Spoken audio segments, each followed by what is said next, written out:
Welcome back to the Yellow Journal. I'm so excited to be back with you guys again.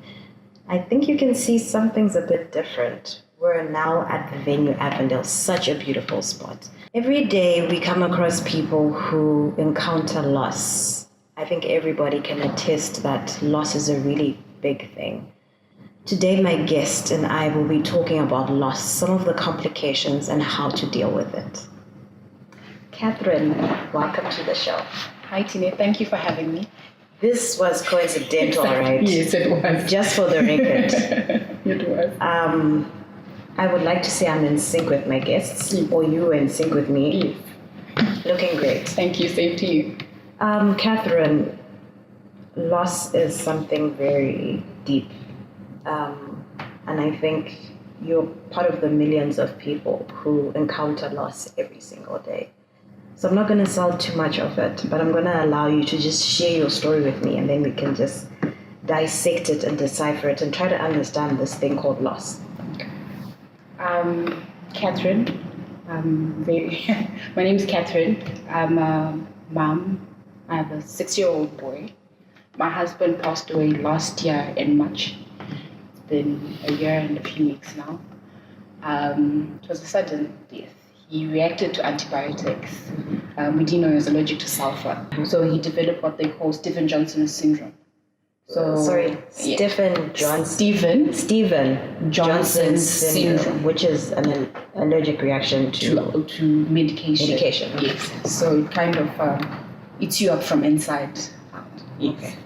So in this then 2 weeks, he was in hospital for 2 weeks. And just so you know, he was not a person who would get sick like every time, but for the 12 years I'd known him, that was his first time, the first time I've ever been with him in hospital for an illness. Mm-hmm. But yeah, so in 2 weeks, he was gone. Yes. Wow, okay. How old are you, by the way? Give us a rough figure. Late 20s. Very late. Very late 20s, okay. And I think what I'm finding these days is we have a lot of young people who are suffering, loss. And when I say that, I don't mean that, people don't suffer loss. But growing up, it's something that young people don't really think about. Yes. That you're going to lose a fiance, you're going to lose a husband at a very young age. And I think it's kind of like a very complex situation, because you're with someone for what people would call a short time, and then you lose them. But because you're young and vibrant, it's like, okay, she'll find another guy, and she's still young, so she'll get married again. Maybe you can tell me a bit more of what exactly happened in this situation. Wow, in this situation, it's really fun. Before the whole sickness and the death thing, I had picked my bags and left. Okay. Yeah, so he passed away like 6 months after I'd left him. Mm-hmm. I walked away. You guys still communicating? Yes. Okay. Before we got sick, marriage, maybe because we got married at a very young age. We started dating when we were 16. Mm-hmm. He was a stream ahead of me at school. It was that, high school sweethearts, the whole shebang. Mm-hmm. When I was in uni, finished uni, when I was in second year, I got pregnant. So to him, it was like, no brainer, I know this girl. We'll get married. Mm-hmm. And then we were thinking, okay, fine, we're going to get married. You think it's a piece of cake, you're going to get married and everything's going to be rosy. I get married, we do the whole traditional marriage, the border. Yeah. You have your son. We have our son. Then the drama starts. I have to be a mom, he has to be a dad. Maternal instincts, they clicked really fast. But I think, I don't know, this is me assuming, for him having to be the perfect man for your wife, the perfect dad, you want to provide, and we're still living with my in-laws at the time, we've got nowhere to stay, we stay there. Lots of complications. Exactly. Then there's also the other side, you're both 20-something, like really young 20s. You're still trying to figure out who you are. So he goes out, comes back home 3 a.m. Now I'm thinking, we used to do this together, so if he's out, who's he with? And it is the reason why you guys stopped going out together because you're taking care of your son. Yes, but after about a year and a half, we started going out together again because I could leave my son with my mother-in-law. She was very comfortable with it. She'd be like, you're still young. See, I'll take care of the child. I'm like, yeah, fine. So that was okay. But those little things, because I think for us, we were friends first, and our friendship was really good. The marriage, came up later, but our friendship kind of got into the way. Some boundaries that are not supposed to be crossed in marriage were crossed. And I became depressed. I gained so much weight. I was 103 kgs. My asthma came back. I used 3 inhalers. I developed anemia. I developed ulcers from depression. And being African, you call your dad, "Dad, my marriage is going like this." Then he says, "I'm going to go on TV. That's marriage. Deal with it." You call your mom. Your mom's like, an African woman, I know shingirira. So you need a marriage. It will be fine. So you're telling people, because in Africa, a woman is supposed to be there for their man. So you're supposed to stay there and do whatever it takes for the marriage to work. Then you resentment builds up. You lose yourself. You lose your self-esteem, and before I knew it, I was very sick. I needed a psychologist. I was going through 4 psychology therapy sessions. My psychologist died, unfortunately. And I had to see another one, but I was not up for it because I was like, you know what? Maybe I'm not praying enough. Maybe I'm not doing something enough. You start blaming yourself. And like I said, I got pregnant when I was in second year at school. So I had to sometimes I'll go to school for a semester, then I'll stop going to school, find a job, do a voluntary job, then go back to school. So I was like a social worker and a school student and a mom and a mrora and So it took me 7 years instead of 4 years to finish my degree. Thank God I finished my degree. Well done. But the complications kept getting bigger and bigger. And one day I had enough. I sat him down and I told him, I can't do this anymore.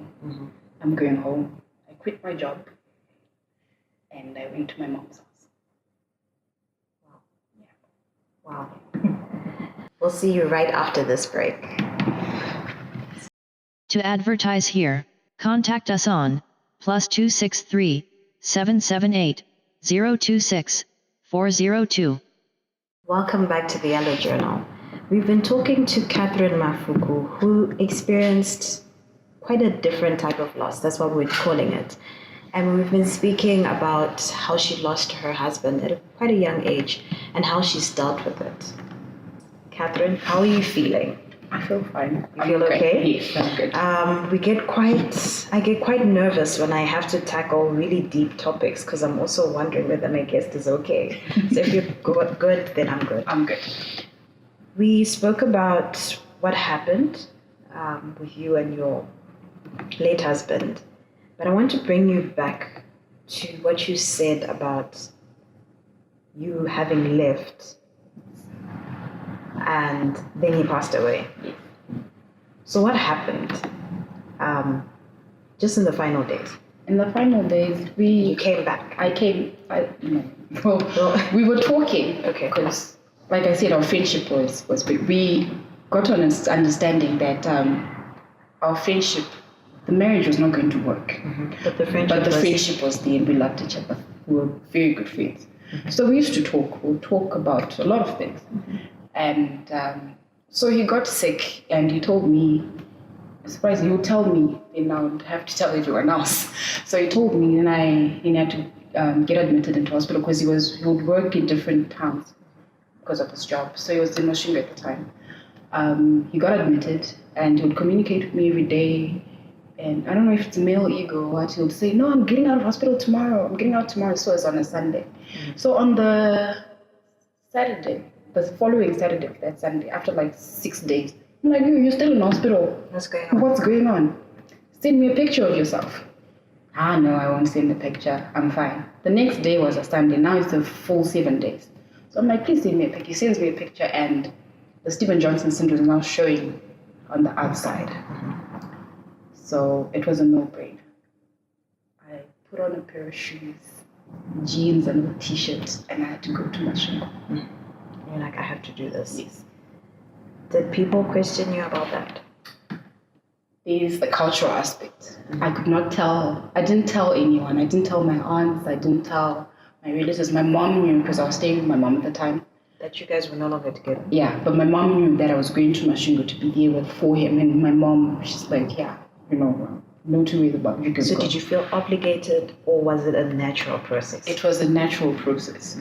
Weirdly enough, it was a very natural, because I'm like, this is my fault, let me go. Yeah. I get there and I had to do, it was normal. It was as if I never left. So you get there, you take care of him, brought him to Harare, spent a whole week going into a hospital, signing papers, and I'm still next of kin. So, yeah. Signing papers, getting medication. The nurses had to check me out of the hospital because I would overstay my visitation times and stuff. Then on the Wednesday of it, the Wednesday, because he passed on a Friday, the Wednesday before he passed away, he was like, you know what, I think I'm done. I'm ready to go. And I'm like, oh no, you can't, And thank God for his best friend, Tapio, and my friend Tindai. They were there every day. So they helped me. Without them, I wouldn't have been able. And I was staying at my friend's house because I couldn't go to my relatives here in Harare. I was scared they'll be like, the complications. You're going back to that man, you told us you're leaving him, so why are you going back there? So I didn't go there. I was staying at my friend's house. And would meet with his best friend at the hospital every day. So everything was normal, I would do everything. And he was getting better. He was now looking great.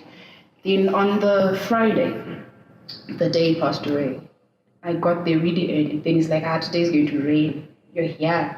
It was the morning visit. We spoke. He told me I look beautiful. He's like, you should take care of yourself. He was all saying all these weird things. Then when I left, he's like, gave me his card, like, go buy yourself lunch. I'm like, fine, that was around 12 because they had to check me out again. So I left and I was outside the hospital. We're still chatting on app. I get home. So I was like to him, you know what, today I'm coming early. Your visit starts at 4:30, so I'll be here by 2. I'll just ask them if I can come in.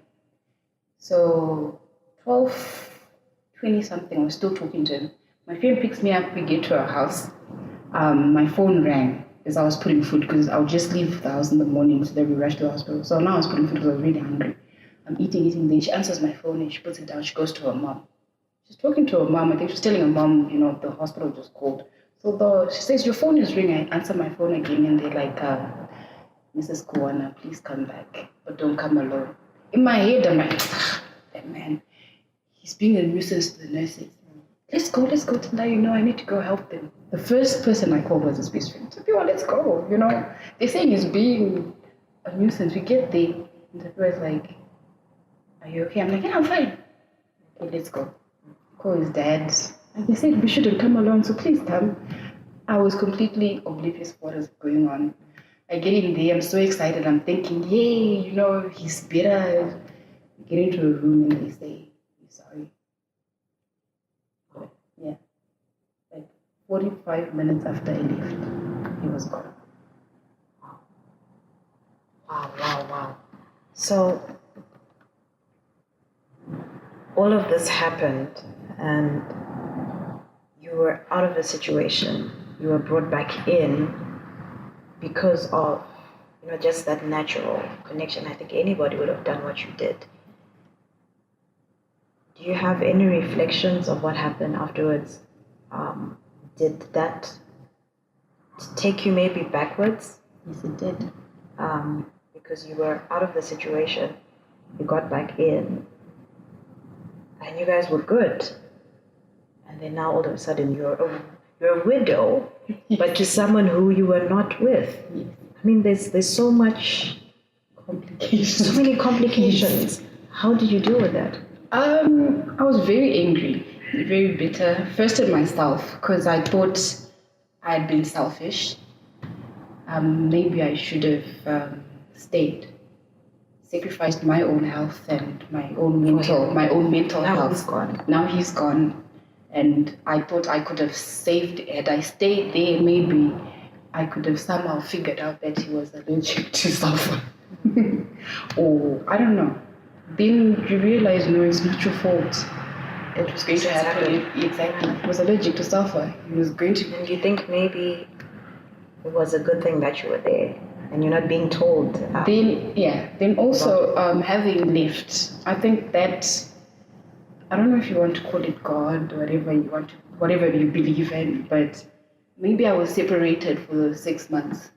That Able to easier. do this. Exactly. To do like an assignment, yes. I think. Had I been in it, It would have been different. it would have been different. Because after knowing someone for 12 years, it was, Wow. Okay.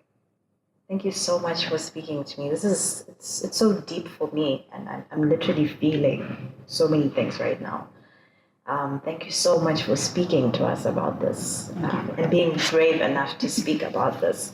The reason why this show is called The Yellow Journal is because every time we have a conversation, we like to journal it. I think that a lot of the conversations that we've had, that we are having and are going to have, are going to be very deep and very painful, and things that a lot of people will journal about. I know you're a writer as well. Yes, I am. You are. I am. So it should be very easy for you. Could you please write a little something for us in our yellow journal? Okay. One of these days we'll read it out. It could help someone. All right. Stay brave. Unfortunately, we've come to the end of yet another episode of the Yellow Journal. But don't despair, we'll be back next week. Special thanks to the Venue for having us. They have an amazing space. Until next week with another real guest and another real story. See you then.